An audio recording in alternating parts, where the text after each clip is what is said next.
की क्वालिटी बिल्कुल बेकार थी। पीपीएफ कराई थी।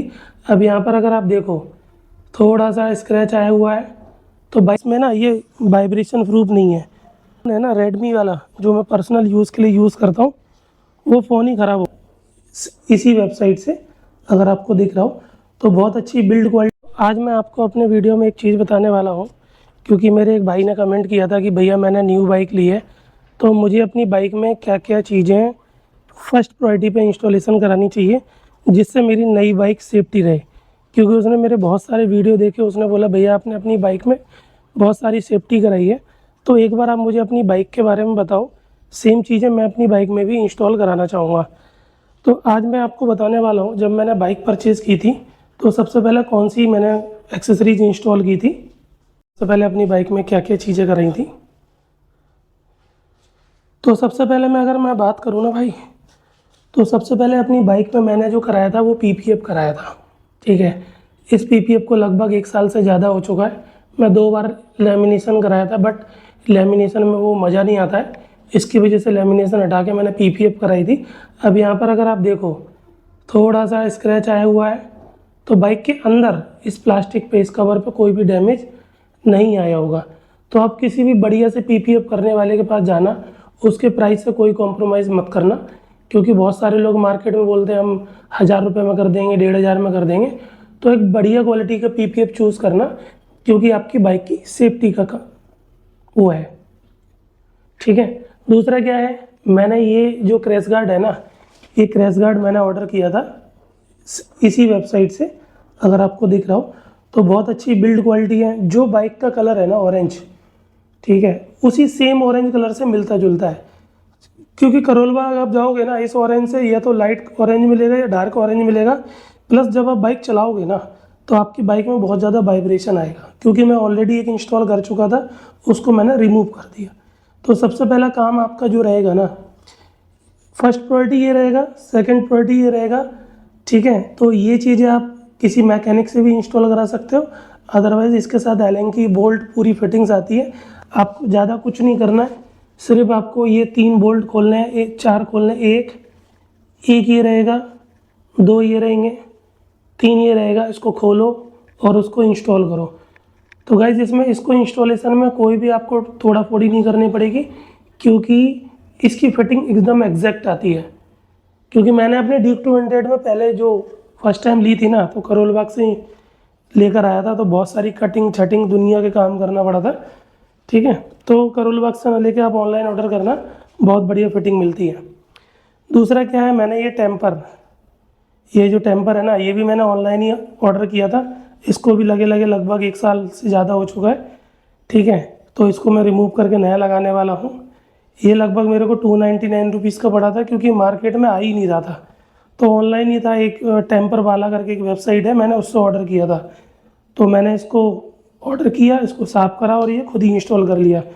तो गाइज़ मैं कोशिश करता हूँ अपनी बाइक में जो भी चीज़ें इंस्टॉल करनी हो ना, मैं खुद से इंस्टॉल करता हूँ। मैं बहुत कम है जो मैकेनिक के पास जाऊँ। क्यों? क्योंकि मैं अपनी बाइक का ख्याल खुद रखता हूँ और मुझे मज़ा आता है अपनी बाइक में एक्टिविटी करने में। तो ये थर्ड हो गया। फोर्थ क्या है, आपको एक मोबाइल नेविगेटर लगाना चाहिए, मतलब मोबाइल कवर लगाना चाहिए। जो आप छोटा वाला माउंट करते हो ना, मैं आपको दिखाता हूँ, मेरे ड्यूक 200 में इंस्टॉल है।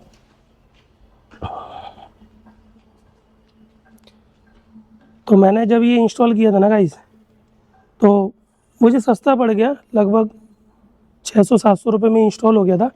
बट क्या है इसमें ना, ये वाइब्रेशन प्रूफ नहीं है।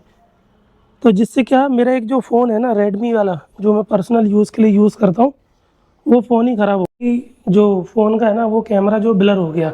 मोस्ट ऑफ द केसेस में आप देखना, किसी भी अपने दोस्त से पूछना, अगर उसने सस्ता वाला मोबाइल होल्डर लगवाया होगा ना, तो चाहे उसका एप्पल फ़ोन हो, कोई सा भी फ़ोन हो, उसका कैमरा ब्लर हो जाता है और आपका बेफिजूल का खर्चा, मतलब 1000-2000 बचाने के चक्कर में आप 20,000 का खर्चा करते हो। तो ये जो मैंने लगवाया था, ये बोया कंपनी का है, आप देख पा रहे होगे। तो ये टच भी है और प्योर वाटरप्रूफ है, क्योंकि मैं गंगोत्री राइड पे गया था ना, तो एक सिंगल बूंद इसके अंदर नहीं गई थी। टोटली वाटरप्रूफ है। यहाँ से आप इसको चार्जिंग केबल भी लगा सकते हो, आप देख पा रहे होगे। तो यहाँ से आप चार्जिंग केबल भी लगा सकते हो, तो टोटली वाटरप्रूफ है।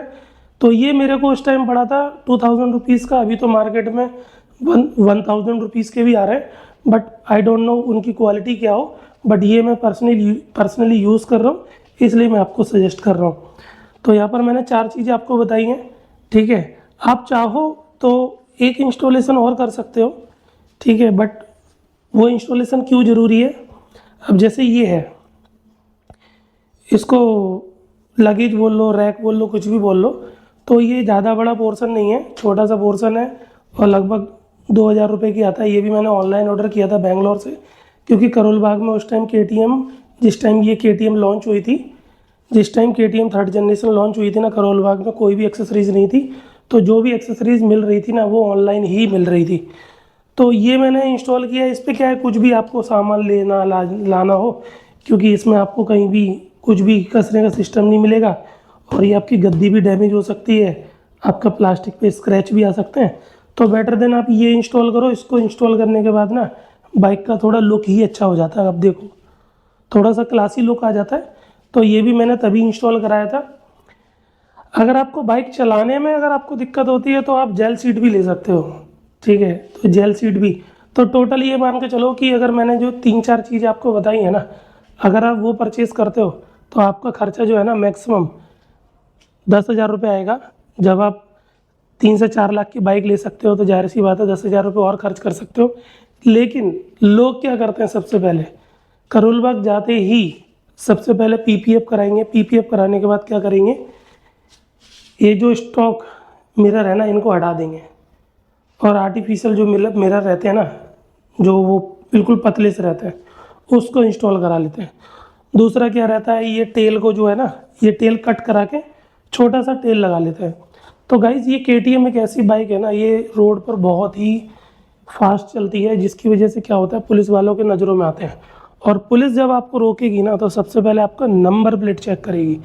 अगर नंबर प्लेट आपका थोड़ा भी अप डाउन नीचे हुआ, वो सीधा सा बोलेगा नहीं ये नहीं चलेगा, और आपका चालान कट कर देगा, ठीक है। तो चालान से बचने के लिए आपको नंबर प्लेट के साथ कोई छेड़खानी नहीं करनी है, ठीक है। बाकी आप PPF करा लो, प्लस आपको कलर के साथ कोई भी छेड़खानी नहीं करनी है, ठीक है। तो ये सारी चीज़ें मैंने आपको बताई हैं। कोई भी अपनी बाइक, चाहे KTM हो, कोई भी बाइक जब आप परचेज़ करो ना, चाहे वो ₹1,00,000 की हो, चाहे 5 लाख की हो, चाहे वो 10 लाख की हो, तो ये छोटे छोटे मॉडिफिकेशन सबसे ज़्यादा ज़रूरी रहते हैं, क्योंकि उससे आपकी बाइक की सेफ्टी रहती है। मैंने तो और भी चीज़ें इंस्टॉल करी हैं। अगर आप लोग बोलोगे कि भैया उन चीज़ों पे भी वीडियो बनाओ, तो मैं वीडियो बना के ज़रूर डालूँगा। मैं आपको, जैसे मैंने बोला ना, आप कोई भी बाइक परचेज़ करो, छोटी बड़ी कैसी भी हो, तो सेम चीज़ मेरे पास ड्यूक 200 भी है।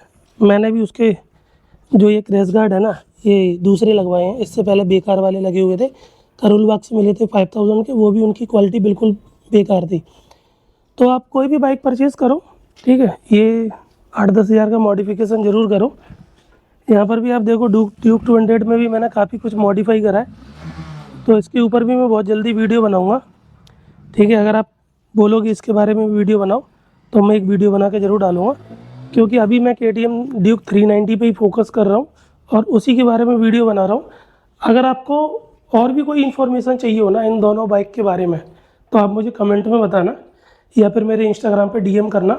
मैं आपको ज़रूर इन्फॉर्मेशन दूंगा। अगर मेरे पास वो नॉलेज होगी तो मैं ज़रूर शेयर करूँगा। अदरवाइज़ मैं एक वीडियो बनाने वाला हूँ, एक बंदा जो है मेरे को इंस्टाग्राम पे बड़ा पिन कर रहा है, उसने एक मेरी वीडियो पे कमेंट किया था कि भैया एक MT3 करके बाइक है, वो KTM से फास्ट चलती है।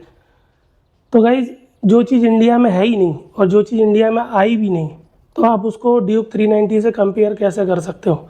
अब वो 160 चल रही है, 170 चल रही है, या कितना भी चल रही है। तो उसने जो कमेंट किया है ना कि KTM जो हाईएस्ट जाती है ना, वो 164 किलोमीटर जाती है, और वो MT3 करके 170 तक जाती है। तो 164 और 170 में कोई अंतर नहीं है भाई। अगर इस बाइक को किसी ढलान पे चला दो ना फास्ट स्पीड पे, तो ये 170 क्रॉस कर जाती है, ठीक है। तो फालतू लोग तो कमेंट करते रहेंगे, उन पर कोई ध्यान नहीं देना है। मैं उन पर ध्यान देता भी नहीं हूँ, बट उनके लिए मैं एक वीडियो ज़रूर बनाऊँगा और KTM की टॉप स्पीड ज़रूर दिखाऊँगा। तो गाइज़ आज के लिए वीडियो में बस इतना ही। अगर वीडियो पसंद आया तो लाइक कमेंट शेयर ज़रूर करना, और मिलते हैं नेक्स्ट वीडियो में।